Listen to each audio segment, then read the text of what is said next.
ఏపీలో బలం లేని బీజేపీతో పొత్తు కోసం టీడీపీ జనసేన ఎందుకు ప్రయత్నిస్తున్నాయి? కమలం పార్టీతో పొత్తు వల్ల లాభం కంటే నష్టమే ఎక్కువంటూ సొంత పార్టీ నేతలే హెచ్చరిస్తున్నా టీడీపీ ముందుకెళ్లడానికి కారణమేంటి? బీజేపీతో పొత్తు ద్వారా టీడీపీ జనసేన కూటమి ఆశిస్తున్నదేంటి? Watch this in report.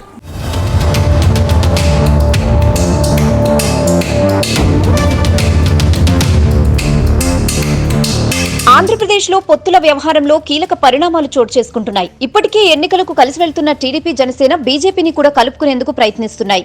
దేశంలోనే బీజేపీ అత్యంత బలహీనంగా ఉన్న రాష్ట్రం ఏదైనా ఉంటే అది ఏపీనే. గత ఎన్నికల్లో కమలం పార్టీకి నోటా కంటే తక్కువ ఓట్లొచ్చాయి. అయితే మరి ఆ పార్టీలో టీడీపీ జనసేనకు కలిసి వస్తుందా? బీజేపీతో కలిసి వెళ్లేందుకు ఈ రెండు పార్టీలు ఎందుకు ప్రయత్నిస్తున్నాయన్నది సర్వత్రా ఆసక్తి రేపుతోంది. బీజేపీ కేంద్రంలో అధికారంలో ఉంది. గత రెండు ఎన్నికల్లో భారీ విజయం సాధించింది. ఇప్పుడు హ్యాట్రిక్ పై దృష్టి పెట్టింది. ఏపీలో వైసీపీ అధికారంలో ఉంది. దాంతో ఈసారి అసెంబ్లీ ఎన్నికలు ఫ్రీ అండ్ ఫెయిర్ గా జరగవేమోనని టీడీపీ భయపడుతోంది. వ్యవస్థలను అదుపులో పెట్టుకుని సీఎం జగన్మోహన్ రెడ్డి అరాచకాలు సృష్టిస్తారని తెలుగుదేశం పార్టీ నాయకులు అనుమానిస్తున్నారు. అలాంటి పరిస్థితి రాకుండా ఉండాలంటే కేంద్రం మద్దతు ఉండాలని భావిస్తున్నారు.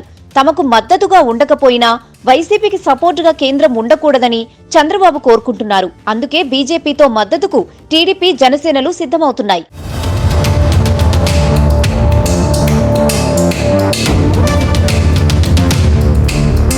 బీజేపీతో పొత్తు వల్ల కూటమికి ఓట్ల పరంగా కలిసొచ్చే అవకాశం లేదు.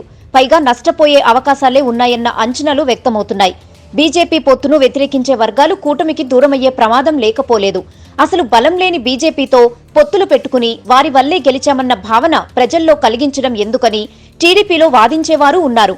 బీజేపీకి ఉన్న 1% ఉన్న ఓటర్లు సైతం పొత్తు కారణంగా టీడీపీ ఓటు వేస్తారన్న నమ్మకం లేదు. దాంతో పొత్తుతో వచ్చే ప్రయోజనాలేంటన్న ప్రశ్నలు టీడీపీకి వ్యక్తమవుతున్నాయి. అయితే గ్రాడ్యుయేట్ ఎమ్మెల్సీ ఎన్నికల్లో బీజేపీ ఓటర్లు కూడా టీడీపీకి ఓటు వేసినట్లుగా రాజకీయ వర్గాలు విశ్లేషిస్తున్నాయి. మళ్లీ అదే జరిగితే కొంత ప్రయోజనం ఉంటుందని టీడీపీలో వాదించేవారు ఉన్నారు. గతంలో టీడీపీ బీజేపీ కలిసినప్పుడు మంచి ఫలితాలొచ్చాయి. 2014లో ఈ రెండు పార్టీలు పొత్తు కట్టాయి. ఆ ఎన్నికల్లో విజయం సాధించారు. 2019 ఎన్నికల్లో కాంగ్రెస్ తో కలిసి చంద్రబాబు పార్టీ ఘోర పరాజయం పాలైంది. ఇటీవల అండమాన్లో మేయర్ పోస్టును పొత్తులో భాగంగా టీడీపీకి బీజేపీ కేటాయించింది. టీడీపీకి 2 సీట్లే ఉన్నా మేయర్ సీట్ ఇచ్చింది. ఇక అధికారంలోకి వచ్చిన తర్వాత కూడా రాష్ట్రానికి నిధుల విషయంలో కేంద్రం మద్దతు అవసరమని చంద్రబాబు భావిస్తున్నారు. దీర్ఘకాల ప్రయోజనాల దృష్ట్యా బీజేపీతో పొత్తు మంచిదన్నది ఆయన పార్టీ నేతలను ఒప్పించినట్లు సమాచారం.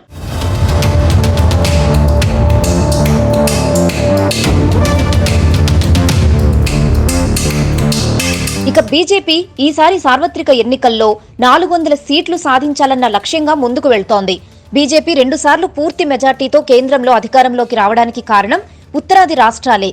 అక్కడ 95% సీట్లు సాధించడం ద్వారానే ఢిల్లీ పీఠం దక్కింది. అయితే మరోసారి ఇదే ఫార్ములా వర్కౌట్ కాకపోతే ఏంటన్న ఆలోచనలో కూడా బీజేపీ అధిష్టానం ఉంది.